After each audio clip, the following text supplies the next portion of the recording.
Hello friends, Virat study Ramayan channel में आपका स्वागत है।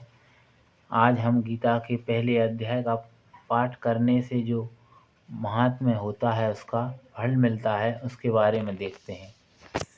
एक समय पार्वती जी ने पूछा कि हे महादेव जी, किस ज्ञान से आपको संसार के लोग शिव कहकर पूछते हैं। मृग छाला ओढ़े, अंगों में शमशान की विभूति लगाए, गले में सर्प और मुंडों की माला पहन रहे हो, इसलिए इनमें तो कोई पवित्र नहीं। फिर भी आपको किस ज्ञान से पवित्र हो, वह आप कृपा कर कहिए। श्री महादेव जी बोले, हे प्रिय सुनो, गीता के ज्ञान को हृदय में धारण करने से पवित्र हूँ, पर उस ज्ञान से मुझे बाहर के कर्म नहीं व्यापते। तब माँ पार्वती जी ने कहा, हे भगवान, जिस ज्ञान की आप ऐसे स्तुति करते हैं, उसके श्रवण से कोई कृतार्थ भी हुआ है? तब महादेव जी ने कहा, इस ज्ञान को सुनकर बहुत जीव कृतार्थ हुए हैं और आगे भी होंगे। मैं तुझको एक पुरातन कथा कहता हूँ, तू श्रवण कर। एक समय पाताल लोक में शेषनाग की सैया पर श्री नारायण जी नैन मूंद कर अपने आनंद में मगन थे।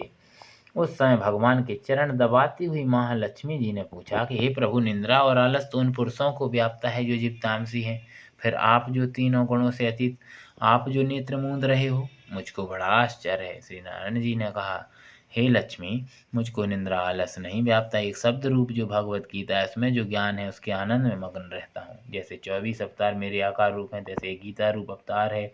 इस गीता में है अंग है, 5 अध्याय मेरा मुख है, 5 अध्याय मेरी भुजा है, 11वां अध्याय मेरा हृदय और मन है, 16वां अध्याय मेरा उदर है, 17वां अध्याय मेरी जंघा है, 18वां अध्याय मेरे चरण है।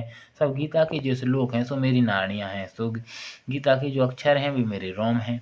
ऐसा जो भगवत रूपी गीता ज्ञान है, जिसके अर्थ में हृदय में विचारता हूँ, उसके सुन आनंद को बहुत प्राप्त होता हूँ। श्री नारायण जी ने कहा, हे माँ लक्ष्मी, गीता ज्ञान को सुनकर बहुत जीव कृतार्थ हुए हैं। सो सुन, शूद्र वर्ण एक प्राणी था जो चंडालों के कर्म करता था और तेल लवण का व्यापार करता था।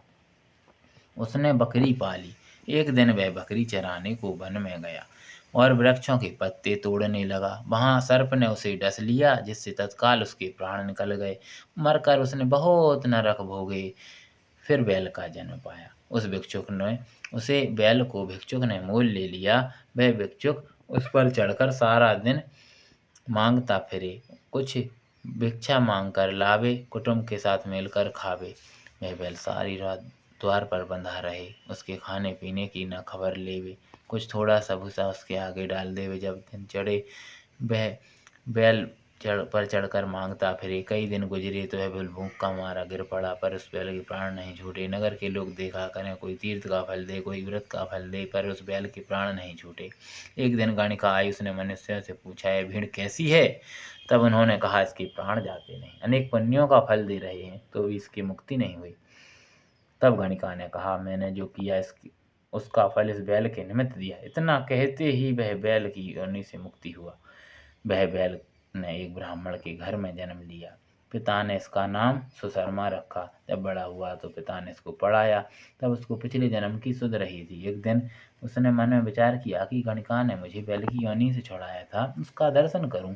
फिर चलता चलता गणिका के घर गया और कहा कि हे गणिका, तू मुझे पहचानती है? गणिका ने कहा, मैं नहीं पहचानती, तू कौन है?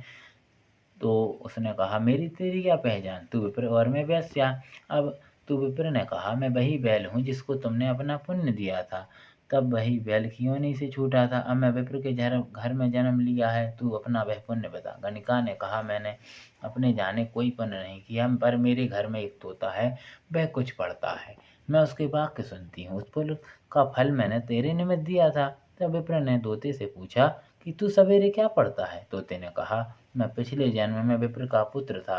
पिता ने मुझे गीता के पहले अध्याय का पाठ सिखाया था। एक दिन मैंने गुरुजी से कहा, मुझको तुमने क्या पढ़ाया? तब गुरुजी ने मुझे श्राप दिया कि जा तो सुआ हो जा। तब मैं सुआ हुआ। एक दिन फंदक मुझे पकड़ ले गया।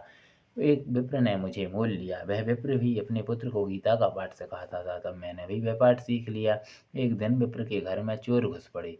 उनको धन प्राप्त न हुआ तो पिंजड़ा ही उठा ले गए। उन चोरों की एक गणिका मित्र थी। मुझे इसके पास ले आए। सुमित गीता जी के पहले अध्याय का पाठ करता हूँ। वह यह गणिका सुनती है, पर इस गणिका की समझ में कुछ भी नहीं आता जो मैं पढ़ता हूँ। वही पुण्य तेरे निमित्त दिया था, सो हे लक्ष्मी। गणिका ने भी भले काम ग्रहण किए, नित्य प्रति स्नान करे, गीता के पहले अध्याय का पाठ करे, इससे इसकी मुक्ति हुई। श्री नारायण जी ने कहा, हे लक्ष्मी, जो कोई अनजान कर भी गीता जी का पाठ करें, श्रवण करें, उनको इससे मुक्ति मिलेगी। यही पहले अध्याय का महात्म है।